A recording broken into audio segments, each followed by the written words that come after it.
Rip Van Winkle by Washington Irving.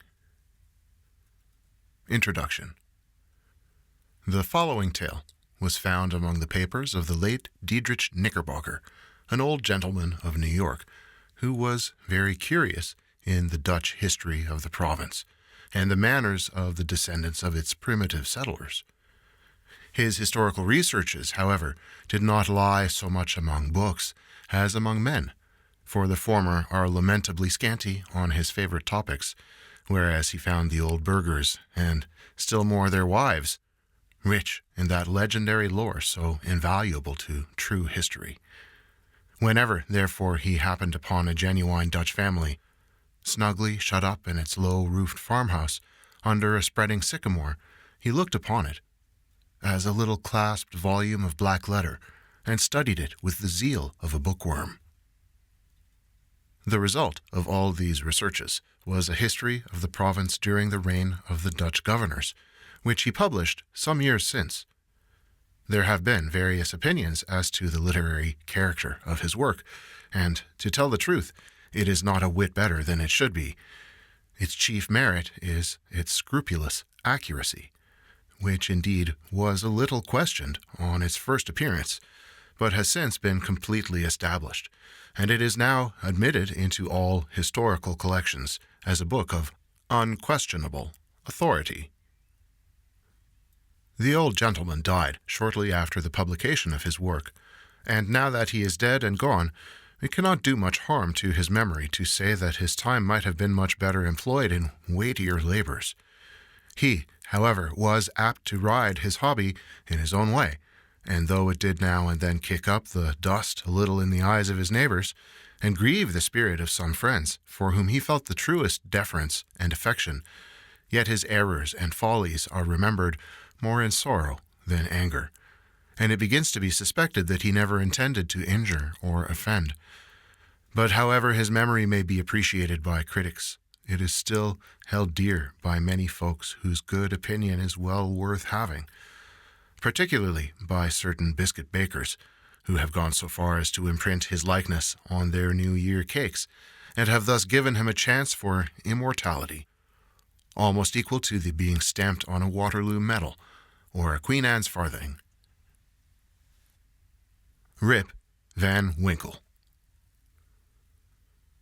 Whoever has made a voyage up the Hudson must remember the Catskill Mountains. They are a dismembered branch of the great Appalachian family, and are seen to the west of the river, swelling up to a noble height and lording it over the surrounding country. Every change of season, every change of weather, indeed, every hour of the day, produces some change in the magical hues and shapes of these mountains, and they are regarded by all the good wives, far and near, as perfect barometers. When the weather is fair and settled, they are clothed in blue and purple, and print their bold outlines on the clear evening sky. But sometimes, when the rest of the landscape is cloudless, they will gather a hood of gray vapors about their summits, which in the last rays of the setting sun will glow and light up like a crown of glory. At the foot of these fairy mountains, the voyager may have descried the light smoke curling up from a village, whose shingle roofs gleam among the trees, just where the blue tints of the upland melt away into the fresh green of the nearer landscape.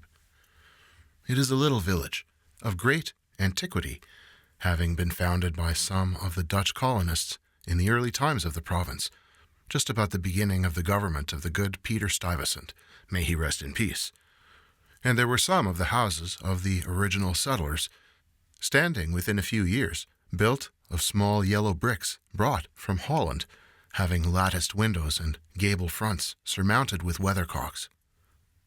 In that same village, and in one of these very houses, which, to tell the precise truth, was sadly time-worn and weather-beaten, there lived many years since, while the country was yet a province of Great Britain, a simple, good-natured fellow of the name of Rip Van Winkle.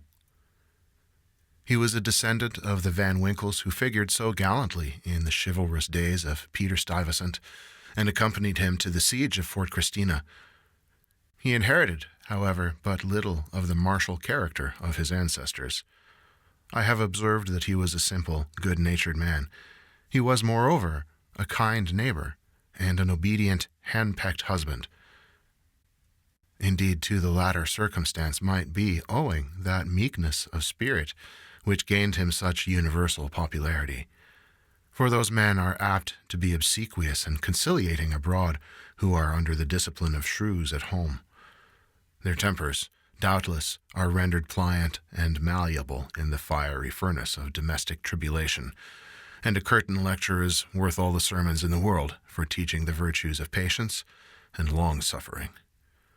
A termagant wife may, therefore, in some respects, be considered a tolerable blessing, and if so, Rip Van Winkle was thrice blessed. Certain it is that he was a great favorite among all the good wives of the village, who, as usual, with the amiable sex, took his part in all family squabbles, and never failed, whenever they talked those matters over in their evening gossipings, to lay all the blame on Dame Van Winkle. The children of the village, too, would shout with joy whenever he approached. He assisted at their sports, made their playthings, taught them to fly kites and shoot marbles, and told them long stories of ghosts, witches, and Indians. Whenever he went dodging about the village, he was surrounded by a troop of them, hanging on his skirts, clambering on his back, and playing 1,000 tricks on him with impunity, and not a dog would bark at him throughout the neighborhood. The great error in Rip's composition was an insuperable aversion to all kinds of profitable labor. It could not be for want of assiduity or perseverance, for he would sit on a wet rock with a rod as long and heavy as a Tartar's lance, and fish all day without a murmur, even though he should not be encouraged by a single nibble. He would carry a fowling piece on his shoulder for hours together, trudging through woods and swamps and up hill and down dale to shoot a few squirrels or wild pigeons. He would never refuse to assist a neighbor even in the roughest toil, and was a foremost man in all country frolics for husking Indian corn or building stone fences. The women of the village, too, used to employ him to run their errands, and to do such little odd jobs as their less obliging husbands would not do for them. In a word, Rip was ready to attend to anybody's business but his own. But as to doing family duty and keeping his farm in order, he found it impossible. In fact, he declared it was of no use to work on his farm. It was the most pestilent little piece of ground in the whole country. Everything about it went wrong, in spite of him. His fences were continually falling to pieces. His cow would either go astray or get among the cabbages. Weeds were sure to grow quicker in his fields than anywhere else. The rain always made a point of setting in just as he had some outdoor work to do, so that though his patrimonial estate had dwindled away under his management, acre by acre, until there was little more left than a mere patch of Indian corn and potatoes, yet it was the worst-conditioned farm in the neighborhood. His children, too, were as ragged and wild as if they belonged to nobody. His son, Rip, an urchin begotten in his own likeness, promised to inherit the habits, with the old clothes, of his father. He was generally seen trooping like a colt at his mother's heels, equipped in a pair of his father's cast-off galligaskins, which he had much ado to hold up with one hand, as a fine lady does her train in bad weather.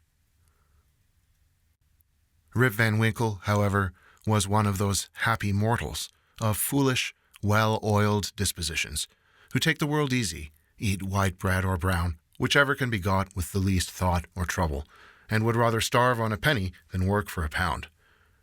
If left to himself, he would have whistled life away in perfect contentment. But his wife kept continually dinning in his ears about his idleness, his carelessness, and the ruin he was bringing on his family. Morning, noon, and night, her tongue was incessantly going, and everything he said or did was sure to produce a torrent of household eloquence. Rip had but one way of replying to all lectures of the kind, and that, by frequent use, had grown into a habit. He shrugged his shoulders, shook his head, cast up his eyes, but said nothing. This, however, always provoked a fresh volley from his wife, so that he was fain to draw off his forces and take to the outside of the house, the only side which, in truth, belongs to a henpecked husband. Rip's sole domestic adherent was his dog, Wolf, who was as much henpecked as his master, for Dame Van Winkle regarded them as companions in idleness, and even looked upon Wolf with an evil eye, as the cause of his master's going so often astray. True it is, in all points of spirit befitting an honorable dog, he was as courageous an animal as ever scoured the woods. But what courage can withstand the evil-doing and all-besetting terrors of a woman's tongue? The moment Wolf entered the house, his chest fell, his tail drooped to the ground or curled between his legs. He sneaked about with a gallows air, casting many a sidelong glance at Dame Van Winkle, and at the least flourish of a broomstick or ladle he would fly to the door, with yelping precipitation. Times grew worse and worse with Rip Van Winkle as years of matrimony rolled on. A tart temper never mellows with age, and a sharp tongue is the only edged tool that grows keener with constant use. For a long while he used to console himself, when driven from home, by frequenting a kind of perpetual club of the sages, philosophers, and other idle personages of the village, which held its sessions on a bench before a small inn, designated by a rubicund portrait of His Majesty, King George III. Here they used to sit in the shade through a long, lazy summer's day, talking listlessly over village gossip, or telling endless, sleepy stories about nothing. But it would have been worth any statesman's money to have heard the profound discussions that sometimes took place, when by chance an old newspaper fell into their hands from some passing traveler. How solemnly they would listen to the contents, as drawled out by Derrick Van Bummel, the schoolmaster, a dapper, learned little man who would not be daunted by the most gigantic word in the dictionary, and how sagely they would deliberate upon public events some months after they had taken place. The opinions of this junto were completely controlled by Nicholas Vedder, a patriarch of the village and landlord of the inn, at the door of which he took his seat from morning till night, just moving sufficiently to avoid the sun and keep in the shade of a large tree, so that the neighbors could tell the hour by his movements as accurately as by a sundial. It is true he was rarely heard to speak, but smoked his pipe incessantly. His adherents, however, for every great man has his adherents, perfectly understood him and knew how to gather his opinions. When anything that was read or related displeased him, he was observed to smoke his pipe vehemently and send forth short, frequent, and angry puffs, and emit it in light and placid clouds, and sometimes, taking the pipe from his mouth and letting the fragrant vapor curl about his nose, would gravely nod his head in token of perfect approbation. From even this stronghold, the unlucky Rip was at length routed by his termagant wife, who would suddenly break in upon the tranquillity of the assemblage and call the members all to naught. Nor was that august personage, Nicholas Vedder, himself, sacred from the daring tongue of this terrible virago who charged him outright with encouraging her husband in habits of idleness. Poor Rip was at last reduced almost to despair, and his only alternative to escape from the labor of the farm and clamor of his wife was to take gun in hand and stroll away into the woods. Here he would sometimes seat himself at the foot of a tree and share the contents of his wallet with Wolf, with whom he sympathized as a fellow sufferer in persecution. "Poor Wolf," he would say, "thy mistress leads thee a dog's life of it, but never mind, my lad, whilst I live thou shalt never want a friend to stand by thee." Wolf would wag his tail, look wistfully into his master's face, and if dogs can feel pity, I verily believe he reciprocated the sentiment with all his heart. In a long ramble of the kind on a fine autumnal day, Rip had unconsciously scrambled to one of the highest parts of the Catskill Mountains. He was after his favorite sport of squirrel shooting, and the still solitudes had echoed and re-echoed with the reports of his gun. Panting and fatigued, he threw himself late in the afternoon on a green knoll covered with mountain herbage that crowned the brow of a precipice. From an opening between the trees, he could overlook all the lower country for many a mile of rich woodland. He saw at a distance the lordly Hudson, far, far below him, moving on its silent but majestic course, with the reflection of a purple cloud or the sail of a lagging bark, here and there sleeping on its glassy bosom, and at last losing itself in the blue highlands. On the other side, he looked down into a deep mountain glen, wild, lonely, and shagged, the bottom filled with fragments from the impending cliffs, and scarcely lighted by the reflected rays of the setting sun. For some time, Rip lay musing on this scene. Evening was gradually advancing. The mountains began to throw their long blue shadows over the valleys.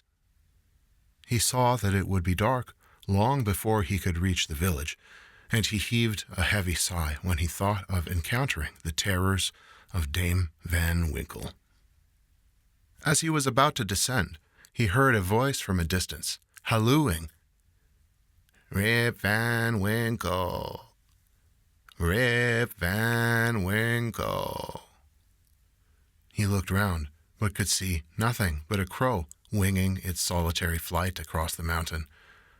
He thought his fancy must have deceived him, and turned again to descend, when he heard the same cry ring through the still evening air. "Rip Van Winkle! Rip Van Winkle!" At the same time, Wolf bristled up his back, and giving a low growl, skulked to his master's side, looking fearfully down into the glen. Rip now felt a vague apprehension stealing over him. He looked anxiously in the same direction, and perceived a strange figure slowly toiling up the rocks, and bending under the weight of something he carried on his back. He was surprised to see any human being in this lonely and unfrequented place, but supposing it to be someone of the neighborhood in need of his assistance, he hastened down to yield it. On nearer approach, he was still more surprised at the singularity of the stranger's appearance. He was a short, square-built old fellow, with thick, bushy hair and a grizzled beard. His dress was of the antique Dutch fashion, a cloth jerkin, strapped round the waist, several pair of breeches, the outer one of ample volume, decorated with rows of buttons down the sides and bunches at the knees. He bore on his shoulder a stout keg that seemed full of liquor, and made signs for Rip to approach and assist him with the load. Though rather shy and distrustful of his new acquaintance, Rip complied with his usual alacrity, and mutually relieving one another, they clambered up a narrow gully, apparently the dry bed of a mountain torrent. As they ascended, Rip every now and then heard long, rolling peals, like distant thunder, that seemed to issue out of a deep ravine, or rather cleft between lofty rocks, toward which their ragged path conducted. He paused for an instant, but supposing it to be the muttering of one of those transient thunder showers which often take place in mountain heights, he proceeded. Passing through the ravine, they came to a hollow, like a small amphitheater surrounded by perpendicular precipices, over the brinks of which impending trees shot their branches, so that you only caught glimpses of the azure sky and the bright evening cloud. During the whole time, Rip and his companion had labored on in silence. For though the former marveled greatly what could be the object of carrying a keg of liquor up this wild mountain, yet there was something strange and incomprehensible about the unknown that inspired awe and checked familiarity.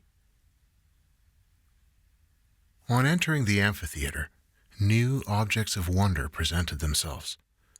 On a level spot in the center was a company of odd-looking personages playing at ninepins. They were dressed in a quaint, outlandish fashion. Some wore short doublets, others jerkins with long knives in their belts, and most of them had enormous breeches, of similar style with that of the guides. Their visages, too, were peculiar. One had a large beard, broad face, and small, piggish eyes. The face of another seemed to consist entirely of nose, and was surmounted by a white sugarloaf hat, set off with a little red cock's tail. They all had beards of various shapes and colors. There was one who seemed to be the commander. He was a stout old gentleman with a weather-beaten appearance. He wore a laced doublet, broad belt and hanger, high-crowned hat and feather, red stockings, and high-heeled shoes with roses in them. The whole group reminded Rip of the figures in an old Flemish painting, in the parlor of Dommy van Shake, the village parson, and which had been brought over from Holland at the time of the settlement. What seemed particularly odd to Rip was that these folks were evidently amusing themselves, yet they maintained the gravest faces, the most melancholy party of pleasure he had ever witnessed. Nothing interrupted the stillness of the scene but the noise of the balls which, whenever they were rolled, echoed along the mountains like rumbling peals of thunder. As Rip and his companion approached them, they suddenly desisted from their play and stared at him with such fixed, statue-like gaze and such strange, uncouth, lackluster countenances that his heart turned within him and his knees smote together. His companion now emptied the contents of the keg into large flagons and made signs to him to wait upon the company. He obeyed with fear and trembling. They quaffed the liquor in profound silence and then returned to their game. By degrees, Rip's awe and apprehension subsided. He even ventured, when no eye was fixed upon him, to taste the beverage, which he found had much of the flavor of excellent Hollands. He was naturally a thirsty soul, and was soon tempted to repeat the draught. One taste provoked another, and he reiterated his visits to the flagon so often that at length his senses were overpowered. His eyes swam in his head gradually declined, and he fell into a deep sleep. On waking, he found himself on the green knoll whence he had first seen the old man of the glen. He rubbed his eyes. It was a bright, sunny morning. The birds were hopping and twittering among the bushes, and the eagle was wheeling aloft and breasting the pure mountain breeze. "Surely," thought Rip, "I have not slept here all night." He recalled the occurrences before he fell asleep: the strange man with a keg of liquor, the mountain ravine, the wild retreat among the rocks, the woe-begone party at ninepins, the flagon. Oh, that flagon. That wicked flagon, thought Rip. What excuse shall I make to Dame Van Winkle? He looked round for his gun, but in place of the clean, well-oiled fowling piece, he found an old firelock lying by him, the barrel encrusted with rust, the lock falling off, and the stock worm-eaten. He now suspected that the grave roisterers of the mountains had put a trick upon him, and having dosed him with liquor, had robbed him of his gun. Wolf, too, had disappeared, but he might have strayed away after a squirrel or partridge. He whistled after him and shouted his name, but all in vain. The echoes repeated his whistle and shout, but no dog was to be seen. He determined to revisit the scene of the last evening's gamble, and if he met with any of the party, to demand his dog and gun. As he rose to walk, he found himself stiff in the joints and wanting his usual activity. "These mounted beds do not agree with me," thought Rip. And if this frolic should lay me up with the fit of the rheumatism, I shall have a blessed time with Dame Van Winkle." With some difficulty he got down into the glen.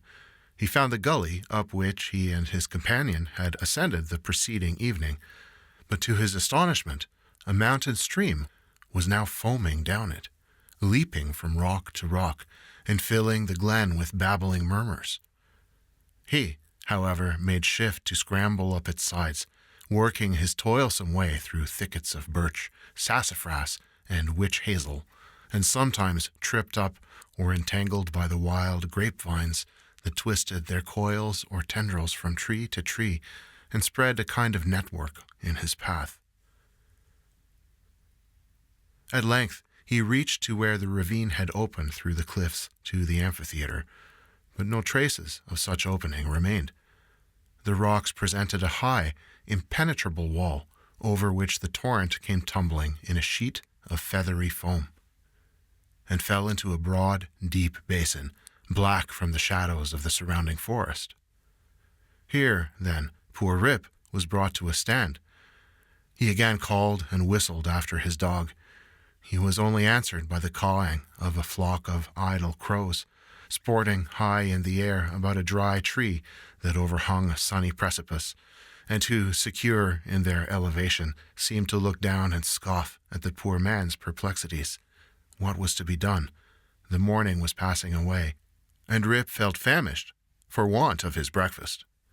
He grieved to give up his dog and gun. He dreaded to meet his wife, but it would not do to starve among the mountains. He shook his head, shouldered the rusty firelock, and with a heart full of trouble and anxiety, turned his steps homeward.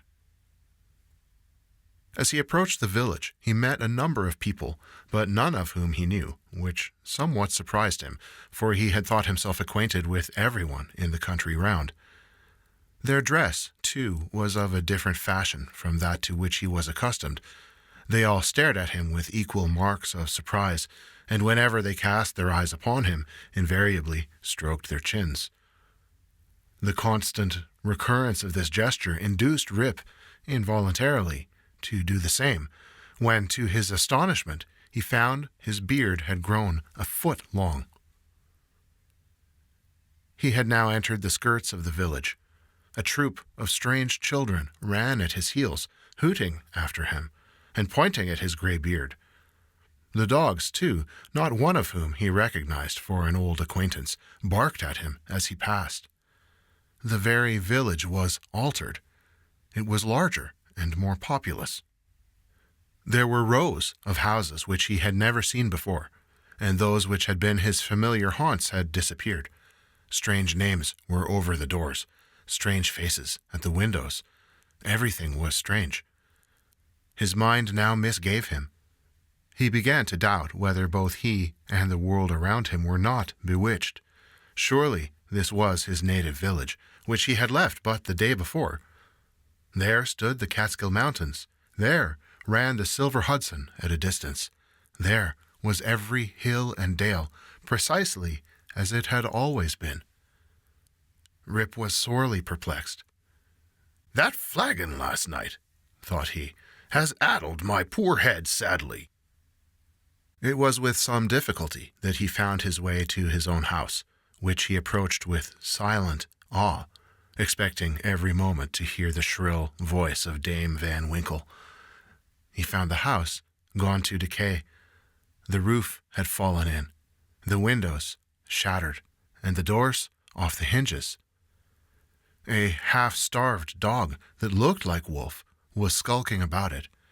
Rip called him by name, but the cur snarled, showing his teeth, and passed on. This was an unkind cut indeed. "My very dog," sighed poor Rip, "has forgotten me." He entered the house, which, to tell the truth, Dame Van Winkle had always kept in neat order. It was empty, forlorn, and apparently abandoned. This desolateness overcame all his connubial fears. He called loudly for his wife and children. The lonely chambers rang for a moment with his voice, and then all again was silence.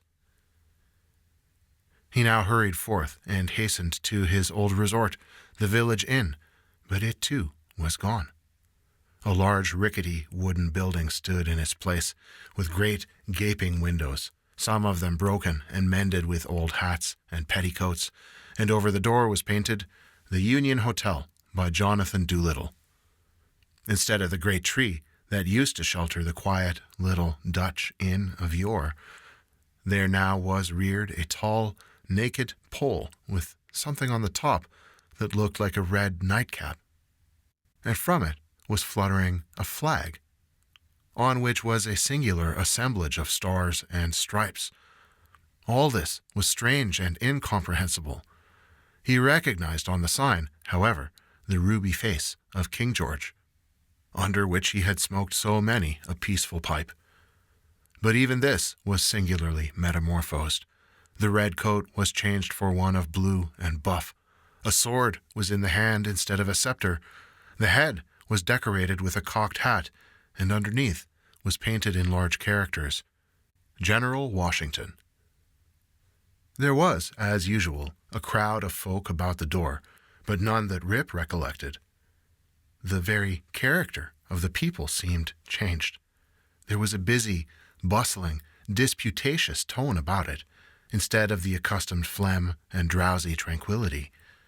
He looked in vain for the sage Nicholas Vedder, with his broad face, double chin, and fair long pipe, uttering clouds of tobacco smoke instead of idle speeches, or Van Bummel, the schoolmaster, doing forth the contents of an ancient newspaper.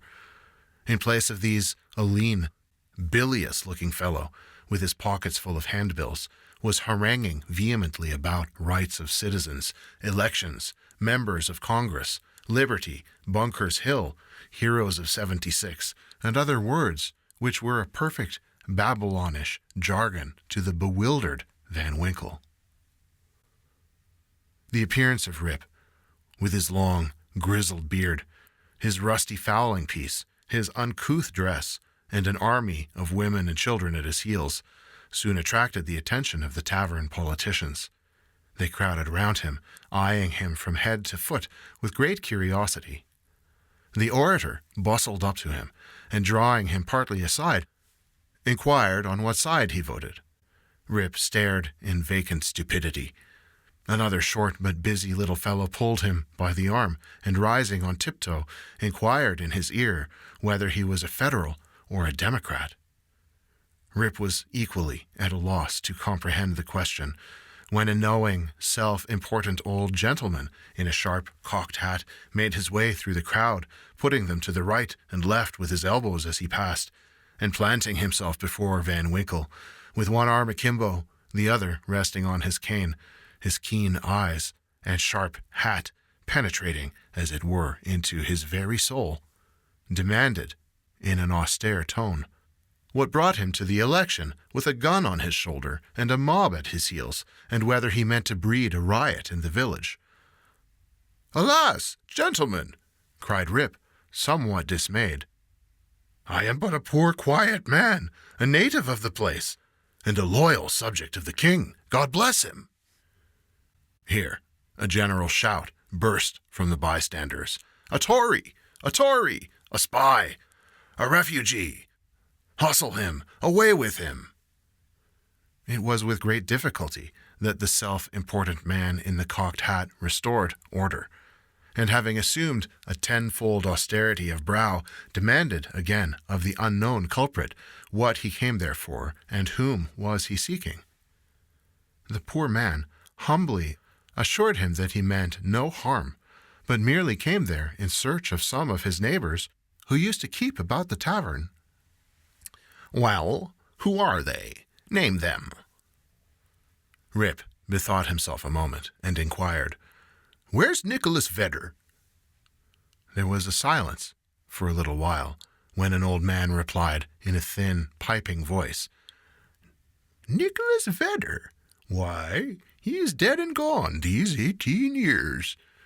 There was still a wooden tombstone in the churchyard that used to tell all about him, but that's rotten and gone too." "Where's Brom Dutcher?" "Oh, He went off to the army in the beginning of the war. Some say he was killed at the storming of Stony Point. Others say he was drowned in a squall at the foot of Antony's Nose. I don't know. He never came back again." "Where's Van Brummel?" "The schoolmaster." "He went off to the wars too. Was a great militia general and is now in Congress." Rip's heart died away at hearing of these sad changes in his home and friends, and finding himself thus alone in the world. Every answer puzzled him, too, by treating of such enormous lapses of time, and of matters which he could not understand. War? Congress? Stony Point? He had no courage to ask after any more friends, but cried out in despair, "Does nobody here know Rip Van Winkle?" "Oh, Rip Van Winkle!" exclaimed 2 or 3. "Oh, to be sure. That's Rip Van Winkle yonder, leaning against the tree." Rip looked and beheld a precise counterpart of himself as he went up the mountain, apparently as lazy and certainly as ragged. The poor fellow was now completely confounded. He doubted his own identity, and whether he was himself or another man. In the midst of his bewilderment, the man in the cocked hat demanded who he was, and what was his name. "God knows!" exclaimed he, at his wit's end. "I'm not myself. I'm somebody else. That's me yonder." "No, that's somebody else got into my shoes. I was myself last night, but I fell asleep on the mountain, and they've changed my gun, and everything's changed, and I can't tell what's my name or who I am." The bystanders began now to look at each other, nod, wink significantly, and tap their fingers against their foreheads. There was a whisper also about securing the gun and keeping the old fellow from doing mischief, at the very suggestion of which the self-important man in the cocked hat retired with some precipitation. At this critical moment a fresh, comely woman pressed through the throng to get a peep at the gray-bearded man. She had a chubby child in her arms, which, frightened at his looks, began to cry. "Hush, Rip," cried she. "Hush, you little fool. The old man won't hurt you." The name of the child, the air of the mother, the tone of her voice, all awakened a train of recollections in his mind. "What is your name, my good woman?" asked he. "Judith Gardenier." "And your father's name?" "Ah, poor man, Rip Van Winkle was his name, but it's 20 years since he went away from home with his gun, and never has been heard of since. His dog came home without him, but whether he shot himself or was carried away by the Indians, nobody can tell. I was then but a little girl." Rip had but one question more to ask, but he put it with a faltering voice. "Where's your mother?" "Oh, she too had died but a short time since. She broke a blood vessel in a fit of passion at a New England peddler." There was a drop of comfort, at least, in this intelligence. The honest man could contain himself no longer. He caught his daughter and her child in his arms. "I am your father," cried he. "Young Rip Van Winkle once, old Rip Van Winkle now. Does nobody know poor Rip Van Winkle?" All stood amazed, until an old woman, tottering out from among the crowd, put her hand to her brow, and peering under it in his face for a moment, exclaimed, "Sure enough! It is Rip Van Winkle. It is himself. Welcome home again, old neighbor. Why, where have you been these 20 long years?" Rip's story was soon told, for the whole 20 years had seemed to him as but one night. The neighbors stared when they heard it. Some seemed to wink at each other and put their tongues in their cheeks, and the self-important man in the cocked hat, who, when the alarm was over, had returned to the field, screwed down the corners of his mouth, and shook his head, upon which there was a general shaking of the head throughout the assemblage. It was determined, however, to take the opinion of old Peter Vanderdonk, who was seen slowly advancing up the road. He was a descendant of the historian of that name, who wrote one of the earliest accounts of the province. Peter was the most ancient inhabitant in the village, and well versed in all the wonderful events and traditions of the neighborhood. He recollected Rip at once, and corroborated his story in the most satisfactory manner. He assured the company that it was a fact, handed down from his ancestor, the historian, that the Catskill Mountains had always been haunted by strange beings. That it was affirmed that the great Hendrik Hudson, the first discoverer of the river and country, kept a kind of vigil there every 20 years, with his crew of the Half Moon, being permitted in this way to revisit the scenes of his enterprise, and keep a guardian eye upon the river and the great city called by his name. That his father had once seen them in their old Dutch dresses, playing at ninepins in a hollow of the mountain, and that he himself had heard, one summer afternoon, the sound of their balls like distant peals of thunder.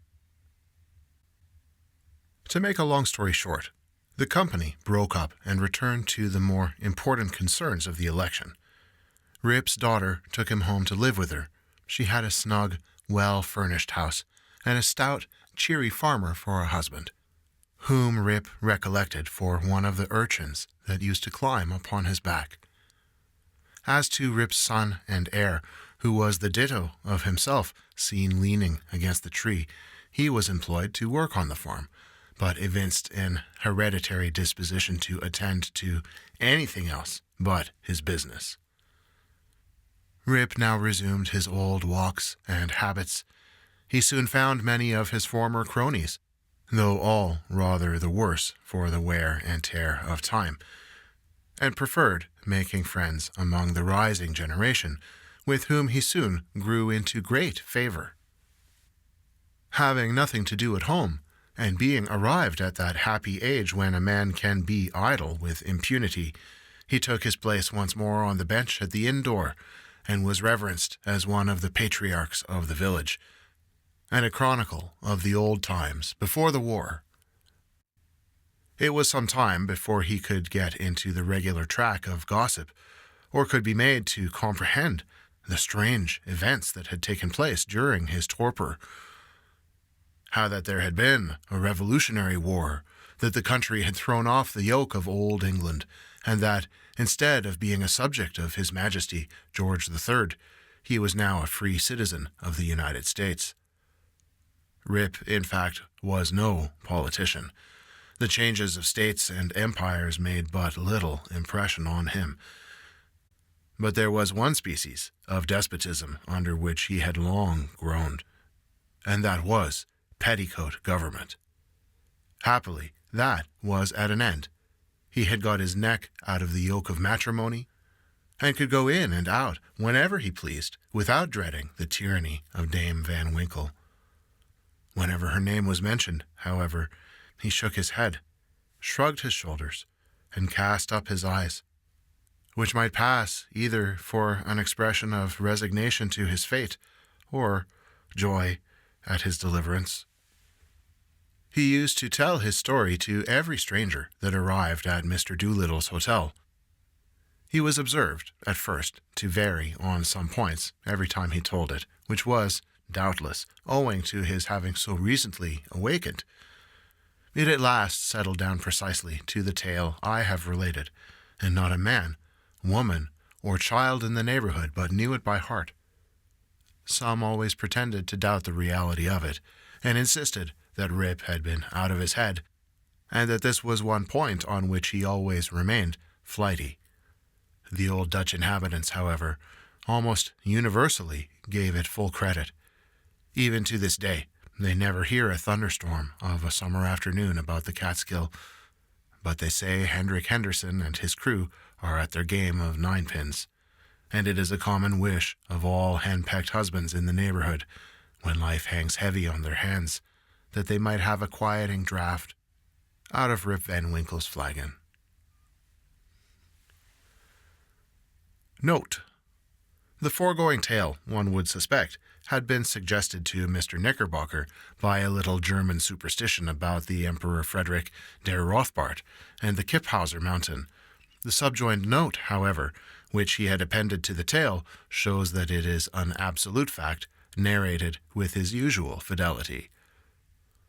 The story of Rip Van Winkle may seem incredible to many, but nevertheless, I give it my full belief, for I know the vicinity of our old Dutch settlements to have been very subject to marvelous events and appearances.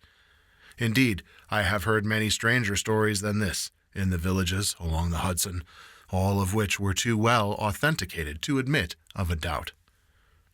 I have even talked with Rip Van Winkle myself, who, when I last saw him, was a very venerable old man, and so perfectly rational and consistent on every other point that I think no conscientious person could refuse to take this into the bargain. Nay, I have seen a certificate on the subject taken before a country justice and signed with a cross, in the justice's own handwriting. The story, therefore, is beyond the possibility of doubt. D.K.